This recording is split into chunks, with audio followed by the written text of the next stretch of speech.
El licenciado Rafael Núñez, experto en comunicación política, que ha desempeñado cargos para la administración, para gobiernos, en esa postura tan difícil. Pero más que una entrevista, vamos a tener un diálogo porque somos viejos amigos. Así es. De redacción de periódicos, el periódico Así es. nacional, y hemos vivido muchos momentos importantes en la comunicación y a nivel personal también. Núñez, buenos días, bienvenido. Buenos días, es un honor para mí, Cristian, estar en tu programa y poder, fuera de récord, hablar otras cosas. Sí. Núñez, ¿cómo se concibe y qué elementos hay que tener en cuenta para el diseño, la estructuración de la comunicación de un gobierno? Bien. Comienzas con una pregunta que es crucial, que yo la he estado teniendo que responder en diálogos coloquiales con los amigos, porque cuando el PLD gobernó en el país, fueron 5 periodos, Cristian, y en 4 de esos periodos y 6 de esas victorias que tuvo el PLD, yo manejé la comunicación de la campaña. Okay. Y de algunas de ellas fui el director de comunicación. Cuando el PLD salió del gobierno en el año 2000 tenía una falencia y era precisamente la comunicación. Recuerda que el presidente Fernández nombró 3 directores de comunicación. Miguel Guerrero, que duró menos de un mes, Virgilio Alcántara y el difunto Adriano Miguel Tejada. Exacto. ¿Verdad? Yo estaba como segundo. En ese espacio de segundo, en esa administración, aprendí muchas cosas y una de ellas fue que la comunicación hay que planificarla, Cristian. No se puede ir a un gobierno a improvisar. Entonces, una de las debilidades que tenía el PLD es que nosotros habíamos heredado del profesor Juan Bosch los encontronazos con los medios de comunicación y con periodistas. Eso por la personalidad del presidente Fernández, eso mejoró muchísimo. Él le dio clase a muchísimos periodistas. Exacto, sí, en la Universidad Autónoma. Y yo me dediqué, cuando salimos del gobierno, a conformar una estructura de comunicación a nivel nacional. Esa estructura, que es lo que pienso le falta a este gobierno y al PRM, se conformó con gente que hace comunicación en las provincias, porque la comunicación ha cambiado de manera radical. Un programa que se hacía aquí en Color Visión y un programa que se hace en una emisora de Radio X, eran los líderes de opinión hasta en las provincias. Ya eso no es así. Eso se ha segmentado demasiado. El líder de la comunicación en Dajabón es Arsenio Cruz. El líder de la comunicación en Montecristi es Santos Vázquez, u otro. En Puerto Plata es otro.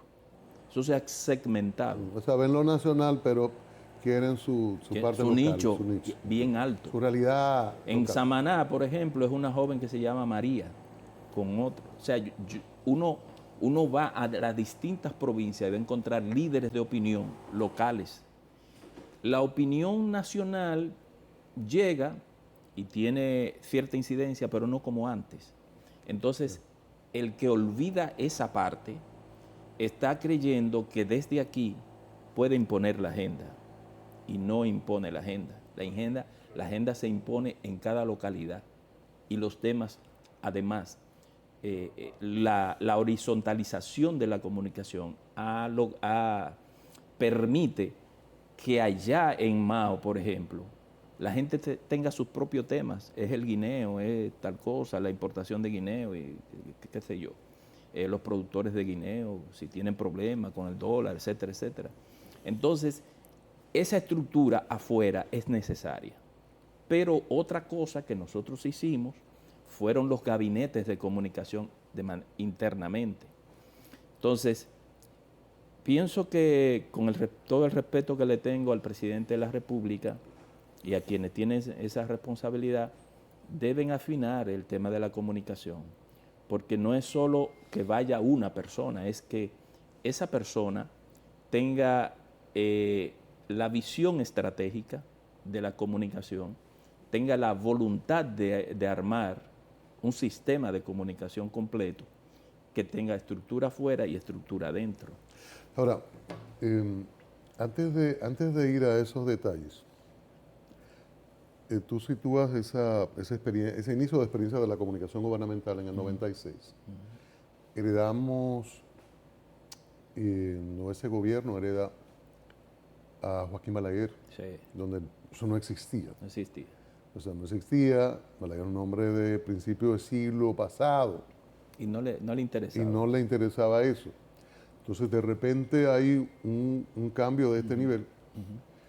Y quizás por eso tantos cambios con el caso del presidente Fernández, profesor de comunicación, con periodistas de verdad, de redacción, y aquello como que no parece avanzar.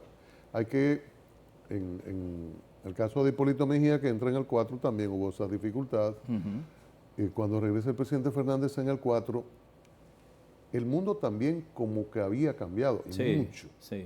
Entonces, ¿qué tanto cambia la comunicación del siglo pasado con la comunicación de este siglo, con todos los instrumentos que da la tecnología y también la visión?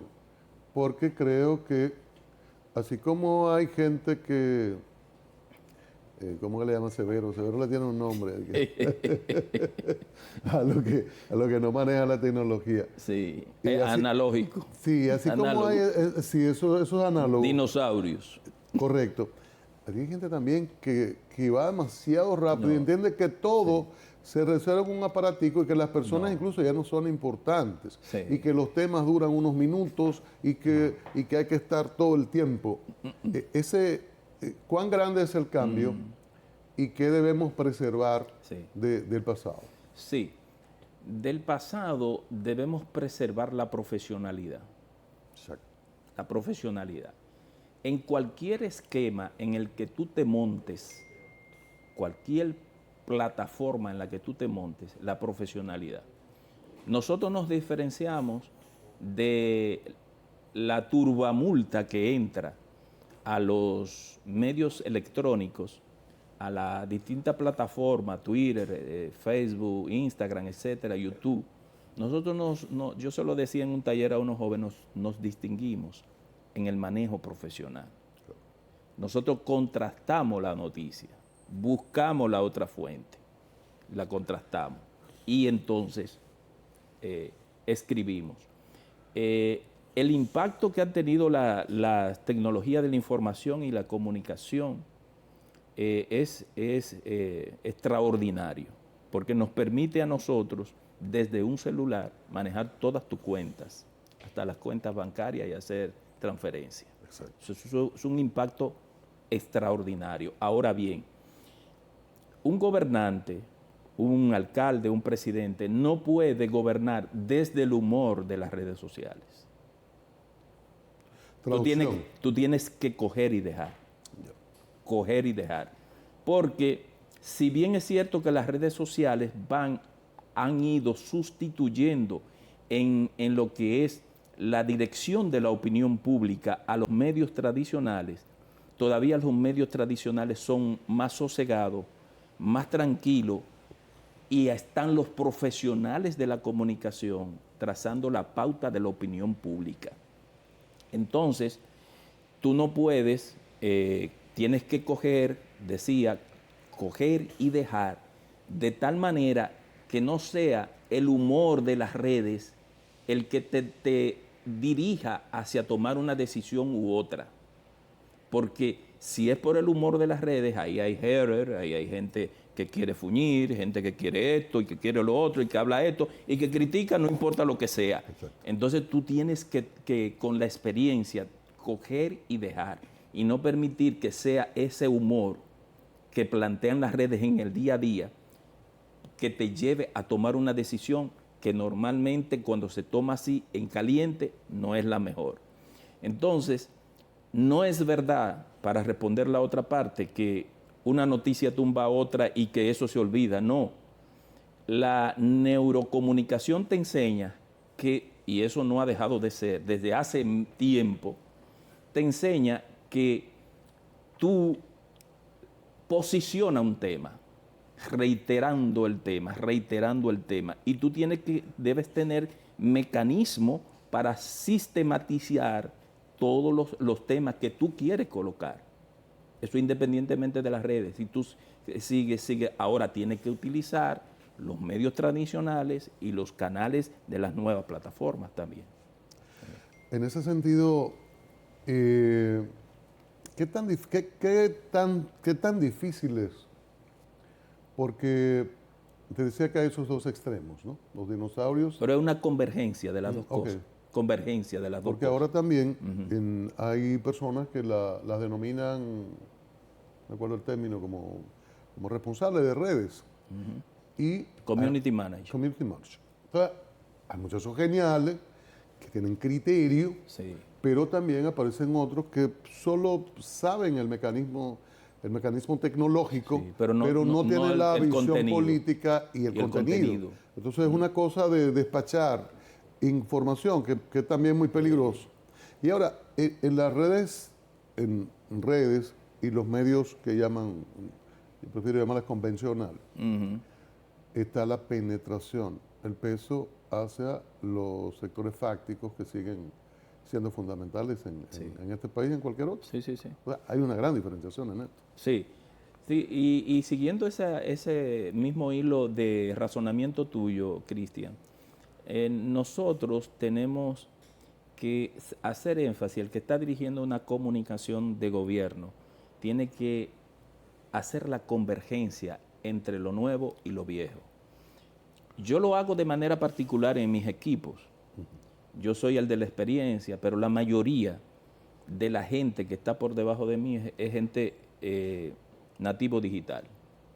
Ellos son los que manejan ese lenguaje. Ahora yo tengo la experiencia, yo tengo que supervisar eso. Y el concepto político. Y el concepto político. Claro. El concepto político. Yo no puedo dejar a que un community manager sea el que decida la categoría de esa información, o cuándo se sube la información, o cuál es el espacio que tú le vas a dar a la información. Esos son criterios que lo maneja la experiencia. Es verdad, esa persona va a aprender, pero no ha aprendido. Y hay gente joven que maneja eso con muchísima destreza, pero yo no puedo jugármela por descuido mío o por otras razones a que sea un community manager que suba eso. ¿Qué tan difícil es alinear el cuerpo comunicacional del gobierno? Porque eso se habla mucho en los gobiernos pasados, en este gobierno. Hicieron reuniones de los responsables de comunicación de las direcciones y de los ministerios. Sí. Pero eso es muy difícil alinearlos. No es difícil, porque precisamente tú señalabas, creo que lo hiciste en el aire, cuando Balaguer, ¿qué fue lo que recibió Leonel cuando Balaguer? Exacto. Fue una estructura gubernamental anquilosada, vegetoria, no moderna. Claro, nada. No había nada. Entonces, eso lo viví yo como segundo en el primer gobierno del presidente Fernández, en el 96-2000. Y entonces a nosotros nos tocó cambiar todo eso. ¿Y qué nos correspondió? Cuando yo llegué ahí, estando como segundo y después como principal, cabeza principal de la comunicación en esos gobiernos, yo encontré que cada jefe de comunicación de las instituciones públicas hacía lo que él entendía. Entonces, yo dije, así no puede ser. Y yo no vine aquí a este puesto a despachar notas de prensa y decretos, porque eso lo hace una secretaria. Exacto. Yo vine a gestionar la comunicación. Entonces, ¿qué hice? Definí cuáles eran las 10 carteras principales, los 10 ministerios principales a los que el presidente tenía como fundamentales. Y en ellos 10, escogí los 10 mejores gestores de comunicación y lo coloqué ahí. Ya yo sé que en obras públicas estaba Arely Ceballos, pero en salud pública estaba Luis García, es poco lo que yo les puedo trazar a esa gente. Hay una crisis, ellos la manejan. Ahora, si hay una crisis que sobrepasa, como fue la crisis de la gripe H1N1 que vino de México, convoqué inmediatamente el comité de manejo de crisis, porque tú tienes que tener un comité de manejo de crisis que sale de la misma estructura de los gabinetes de comunicación. Convocamos el comité de manejo de crisis, le dimos las salidas que había que darle a eso y aquí el turismo no se cayó. Entonces, tú tienes que tener gente capaz, no porque es PLDista o porque es PRMista o porque es reformista, no, profesional de la comunicación. Pero ahí siempre hay gente que resiste y dice, a mí no me van a mandar desde Palacio. ¿Qué pasa con eso? Se da. ¿Qué pasa con eso? Eso se da. Si yo soy el director de la comunicación, tiene que coordinarse conmigo. Si soy yo, no sé con otro, conmigo tiene que coordinarse, porque la comunicación, usted no puede estar por allá y no quiere decir como yo escuché a algunos lenguaraces, como decía un amigo, y no quiere decir eso, Cristian, que tú vas a imponer una... No, es una democratización de la comunicación, pero con un hilo conductor, claro, de un solo eje de comunicación. Y ese eje de comunicación, el que sabe es el presidente de la República y tú lo aplicas. Porque, por ejemplo, Cristian, tú no puedes hacer un anuncio extraordinario hoy y que entonces el ministerio, para poner un ejemplo, de Industria y Comercio tiene otro. ¿Cómo es la cosa? El mismo día. O te hace un ruido. Exacto. Ahora, ¿qué tanto lo dificultan los ministros o directores generales que le pueden decir, en ocasiones que consiguen a un amigo y lo colocan en el puesto? No, yo, el jefe suyo soy yo, no es fulano de tal que está allá. Sí, eso ocurre porque uno tiene que lidiar con temperamentos, con personalidades. A mí me ocurrió de que fulano de tal quería al jefe de comunicación Perencejo, pero yo convoqué 3 seminarios de comunicación y usted tiene que venir al seminario y entonces discutimos la estrategia de comunicación 2004, 2012, la discutimos y tiene que ceñirse a eso. Es a ese plan de trabajo. Yo no estoy inventando, ni he inventado el agua tibia, es planificación. Entonces, si tú no estás, entonces hay una evaluación de eso.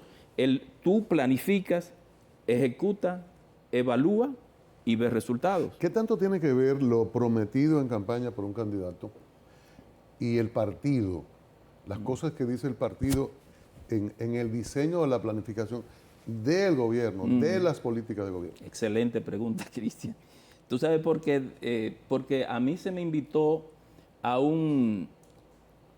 la Cumbre Mundial sobre Comunicación Política en Buenos Aires como expositor para que planteara lo que fue la experiencia dominicana con los gabinetes de comunicación, que yo hice un libro de eso. Y precisamente en mi exposición en Buenos Aires explicaba que había una desvinculación del programa de gobierno, que aquí se fuñe tanto con eso, y después las ejecutorias del gobierno. El programa de gobierno, decía yo en aquella exposición, siempre ha sido un documento para una rueda de prensa y después archivarlo. El programa de gobierno debe tener una vinculación de cuando tú llegas al gobierno, inmediatamente ese programa de gobierno, comenzarlo a aplicar y a partir de los ejes de ese programa de gobierno, ejes estratégicos, lo que son los objetivos generales, los objetivos específicos, de ahí sale fundamentalmente lo que es la planificación de comunicación. Ahí tú planificas la comunicación y tú sabes hacia dónde va, porque hay una coherencia de lo que está haciendo el gobierno y de lo que tú estás divulgando. Debe haberla. Entonces, ¿qué pasa? Que entonces se llega al gobierno, Cristian, el presidente arranca con su agenda, pero a lo mejor el ministro tal o el ministro aquel o aquel o acá tienen otra agenda que está muy divorciada de la del presidente de la República, y no estoy hablando de nadie en específico, que yo lo viví, muy divorciada, y entonces se generan choques, porque mientras nosotros tenemos el país, Cristian, tiene una agenda, es la Estrategia Nacional de Desarrollo. El país tiene una agenda Estrategia Nacional de Desarrollo al 2030. Ahí está todo lo que hay que hacer en este país. Pero, lamentablemente, viene un presidente, tiene otras premuras, otras prioridades y a lo mejor ni observa la Estrategia Nacional de Desarrollo. Y eso es lo mejor que se ha hecho en este país, la Estrategia Nacional de Desarrollo, porque eso está tema por tema. Ahí no hay un solo tema de los problemas que tiene este país que no se haya contemplado cómo hacerlo, cómo desarrollarlo, cómo financiarlo y todo eso. Entonces, si tú te agarras de la Estrategia Nacional de Desarrollo, tú planteas tu plan de gobierno alineado con la Estrategia Nacional de Desarrollo y la comunicación va detrás, ahí repitiendo. Eso es lo ideal. Eso no falla. Bueno, vamos a comerciales, regresaremos en breve con Rafael. Continuamos este encuentro extra con Rafael Núñez, experto en comunicación política con una importante experiencia desde el Estado, desde los gobiernos, pero también un profesional de muchos años en la redacción de los periódicos, actualmente columnista del Listín Diario, con este tipo de temas y también con temas de política internacional. Núñez, ¿qué momento vive República Dominicana? El gobierno dominicano, las responsabilidades compartidas que debe haber entre un gobierno y los que desde la oposición ejercen poder y contrapeso, el Congreso como contrapeso, aunque no siempre lo hace, muchas veces simple adhesión. ¿Qué visión tú tienes de este momento político? Bueno, el momento político que vive el país es el mismo que vive la humanidad. Yo estoy escribiendo una serie de artículos en el Listín Diario sobre la crisis, una triple crisis que se está dando a nivel mundial de liderazgo, que se expresa en todas las instituciones. Los líderes de hoy, de las instituciones públicas y privadas y a nivel mundial, no son los mismos líderes de antes. Los líderes que tú y yo conocimos y por los cuales nosotros nos movimos, quemamos gomas, hicimos de todo, todas las cosas que había que hacer en ese tiempo. Es verdad, son otros tiempos, pero estos tiempos es el tiempo del conocimiento. Y se supone que si hay más apertura, más acceso a la información, debemos tener líderes mejores preparados. Y eso no ocurre. Entonces, eso pasa con los líderes, con las instituciones que se crearon en 1944 en Bretton Woods, que surgieron el Fondo Monetario Internacional, las Naciones Unidas, el Banco Mundial, el BID, todas esas instituciones que iban a contener lo que eran todos los problemas después de la Segunda Guerra Mundial.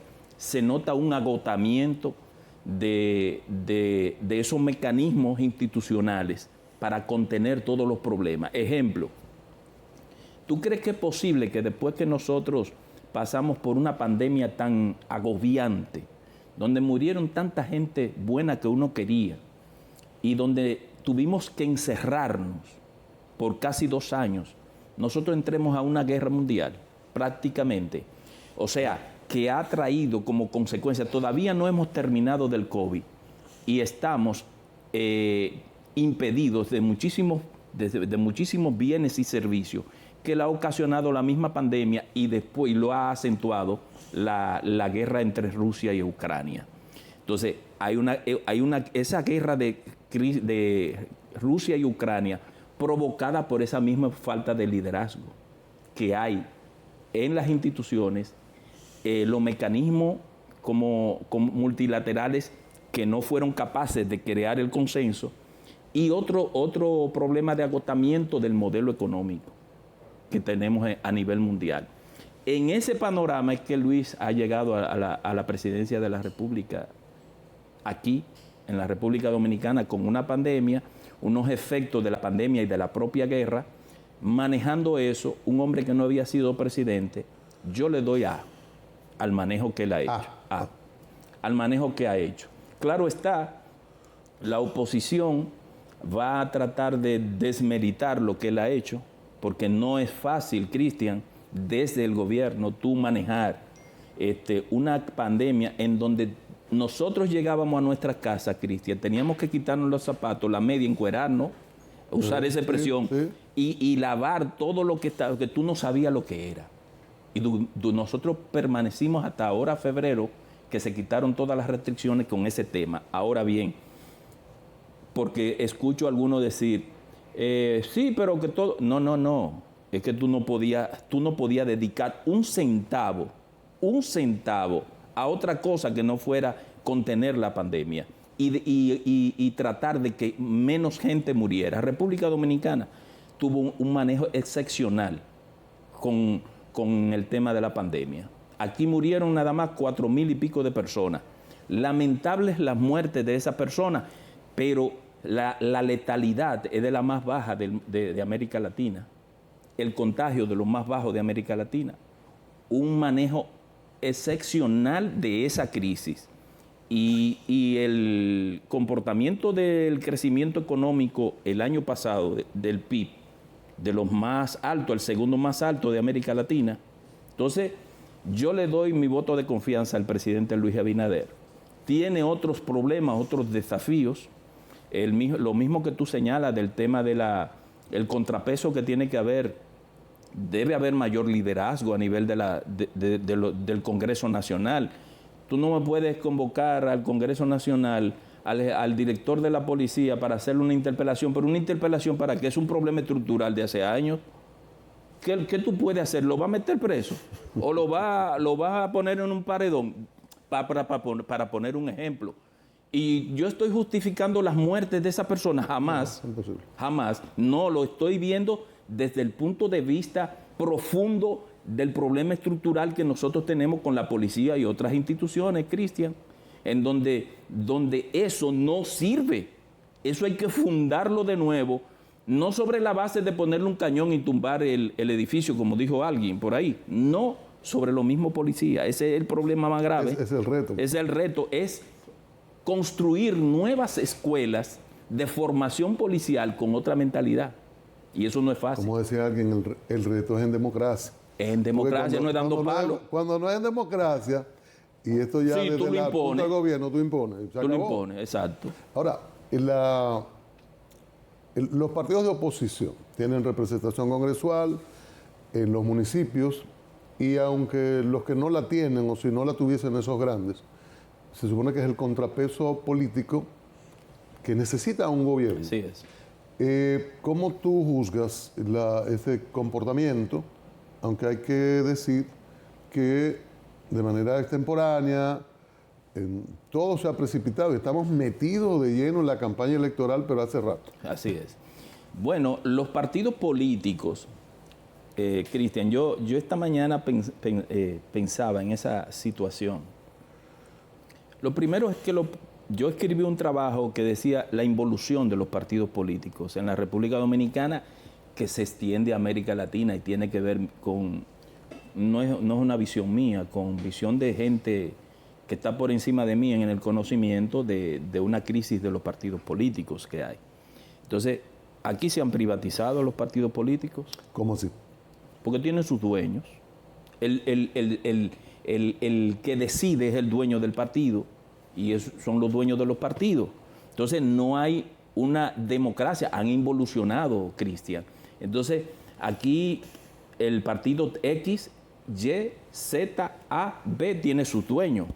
Son ellos los que deciden hacia dónde va el partido. Ya aquella quimera nuestra, de nosotros cuando éramos jóvenes, de que creíamos que en un partido uno podía aportar, eso fue quimera, eso terminó. O sea, aquí cada partido tiene un dueño. Por eso tú no estás en partido. Yo no estoy en partido y lo estuve manejando en la política, me estuve manejando fuera del PLD. Yo fui jefe de comunicación de 6 campañas, que gané las 6. Y no era secretario de prensa del PLD, nunca fui. Y salí de la estructura del PLD en 1985. Los partidos ahora tienen sus dueños. Si tú no tienes 10, 15, 20% de acciones, tu voto no vale. Pero mucha gente pensaba, paréntesis, que tú eras miembro del Comité Central del PLD en los gobiernos porque de Fernández. Porque he estado vinculado desde el año 1979.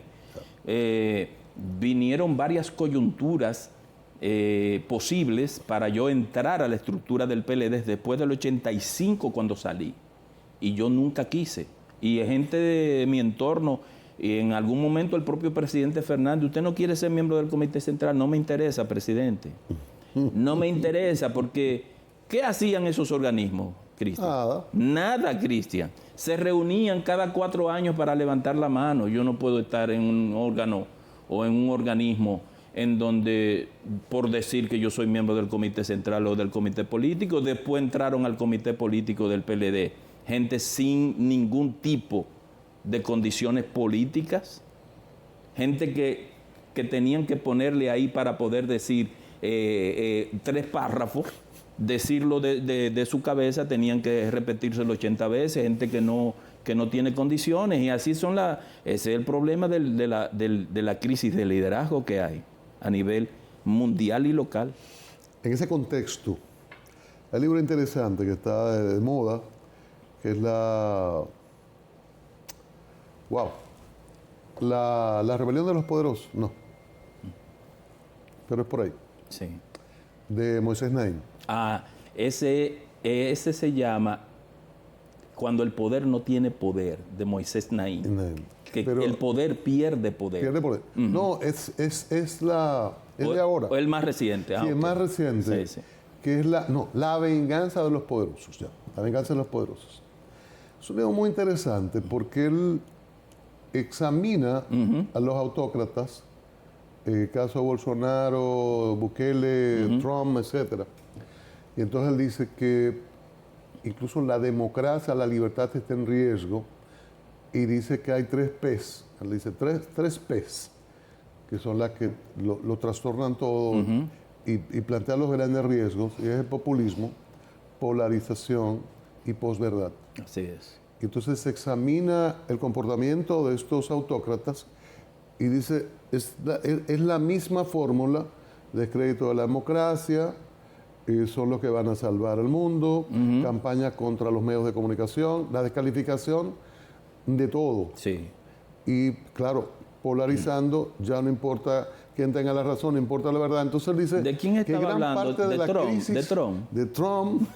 de Bolsonaro, de Bukele, él lo cita, del caso de Maduro. Pero es un libro sumamente interesante. Lo voy a comprar, no lo tengo. Él examina la realidad actual y además de lo que tú dices, de esa crisis de liderazgo por otras razones históricas y cómo los partidos se han ido desvertebrando. Ese elemento nuevo, novísimo, que lo han dado básicamente la tecnología de la información, los avances, así es. de cómo todo se ha trastornado. ¿En qué medida eso aquí pudiera influir, aquí se expresaría o se expresa? Porque pese al descrédito de los partidos, cuando han intentado algunas figuras sustituir lo que llaman partidos tradicionales, como que no terminan de pasar. Sí, eso puede llegar a un momento en que sí, en que puede pasar, porque la gente, los partidos aún todavía tienen mucha vigencia y cierto poder, pero llegará un momento en que cualquier aventurero se puede cruzar. Por ejemplo, el caso de Trump en Estados Unidos es el típico. Claro. El típico hombre que no sabe nada de lo que es la política, pero tampoco de lo que son las relaciones internacionales, con unas condiciones políticas realmente penosas. Sí, cero. Y hay un señor que surge en Brasil, que tú lo mencionaste, Bolsonaro, que cree que ese es el modelo, con un populismo, una cosa que realmente, si hacemos el ejercicio, Cristian, de quitar a Biden, le pasó algo a Biden, Dios lo libre. ¿En manos de quién queda el liderazgo en Estados Unidos? Es a expensa de ese señor que incitó al asalto al Capitolio. ¿Y tú sabes qué? Que conserva popularidad. Popularidad y posiblemente vuelva y gane. Yo no quiero, pero eso no es un asunto de tu querer. La realidad te está diciendo que ese señor puede volver a ser presidente otra vez porque no tiene impedimento constitucional. No. Y la situación de crisis económica en que ha metido Biden al mundo, porque es él que ha metido a todo el mundo después de la crisis, no ha sabido manejar después de la crisis de pandemia, y entonces llega la inflación. No es Putin, es Biden. ¿Cómo es la cosa? Biden. Okay. Es Biden. La inflación en Estados Unidos a 8.6. Para darle crédito al presidente que salió, Trump. Trump, sin embargo, se manejó con Putin, se manejó con el de Corea. Pero ahí parece como que hay otras cosas con Putin. Sí, otras cosas. Sí, otras cosas. Pero se manejó con ellos. El tema es lo que volvemos a la pregunta inicial. Liderazgo. Ese liderazgo que tenía Kennedy, que tenía Clinton, que tenía Obama, que tenía el propio Reagan, el propio Bush padre, no es lo de ahora, pero los liderazgos aquí en América Latina, Cristian, 70 años para acá, sin ir para la Segunda Guerra Mundial, Omar Torrijos, Fidel Castro, Menem, el de Venezuela que murió en Miami, Carlos Andrés Pérez. En Costa Rica, Figueres, el papá, Figueres, sí. Oscar Arias, premio Nobel.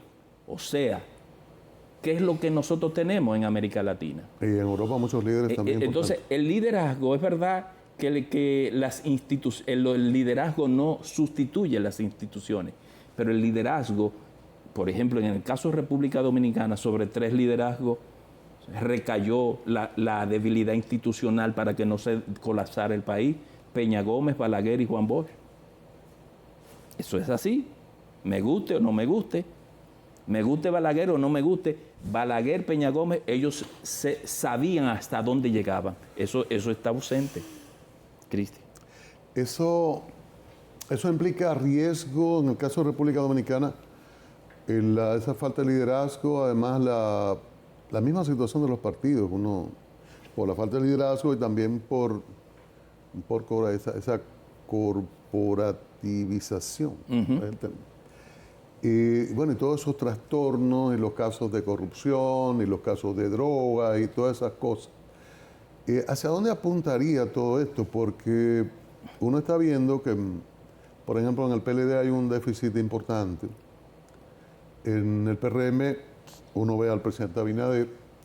En el caso de la naciente Fuerza del Pueblo está Fernández, que es como de la transición, pero como que permanece. Entonces, como que hacia qué sé yo, para ponerle una fecha, hacia 8 años, como que no se ve esos liderazgos, esas posibilidades. Precisamente por eso, porque también ha habido en los últimos años unos liderazgos que se aferran a no jubilarse. Se aferran a no jubilarse. Tú tienes que darle oportunidad. ¿De quién tú hablas? A propósito. Invítame de nuevo al programa. ¿Por qué tú te fuiste del lado del presidente Fernández? Bueno, yo le envié una comunicación a él donde explico las razones reales de eso, de las que nunca he estado animado en discutirla públicamente, pero te las resumo. Yo pienso que el presidente Fernández cumplió su rol, fue 3 veces presidente, con luces, buenas luces, hizo un gobierno que dejaron una impronta ahí de modernidad, de progreso, pero también sombras, fundamentalmente en el plano ético y moral. O sea, el Partido de la Liberación Dominicana como el todo dejó caer la bandera de Don Juan. Es mi forma de pensar. Dejó caer la bandera de Don Juan, de la honestidad, la transparencia, el combate a la corrupción, y dejó caer esa bandera. A nosotros, como discípulos de Juan Bosch, no nos lucía dejar caer esa bandera. Eso se cayó y permanecen los mismos actores, la misma gente, alrededor de un líder y de otro, pretendiendo volver al poder para hacer lo mismo. Eso, en estos momentos que vive la sociedad mundial, eso no pasa. Cristian, eso no pasa. Aquí nadie puede venir con los mismos esquemas de corrupción y cosas. Peña Guava dijo que ya Fernández está subiendo las escalinatas. Yo Y él respeto, dijo que está muy cerquita, al mismo Sí. presidente Fernández dijo que está muy cerca del presidente yo Fernández. respeto mucho a mi amigo José Fran, tiene su interpretación de la realidad, yo tengo otra. Yo creo que deben venir otros liderazgos en donde garantice que fulano de tal no se lleve 16,000 millones de pesos para hacer una fortuna cuando en Guachupita, en Gualey, en la Loma de los Charamicos hace falta medicina o hace falta cama o hace falta un hospital. Eso no puede ser. No puede ser. Yo no estoy inventando. No, no. Eso está ahí. Dicen como que usted le tira sus pullitos. A propósito de que el presidente Abinader le habló de que busquen en Google, como que usted le tira sus pullitas en No, Twitter. no. Yo escribo cosas. Yo escribo cosas, Cristian. Entonces, si alguien se siente aludido, yo no menciono nombres. Cuando yo quiero mencionar nombres, lo menciono, porque una cosa que a mí me ha caracterizado como persona, como funcionario público, que no se me pegó nada ajeno, es ser frontal cuando hay que serlo. Gracias.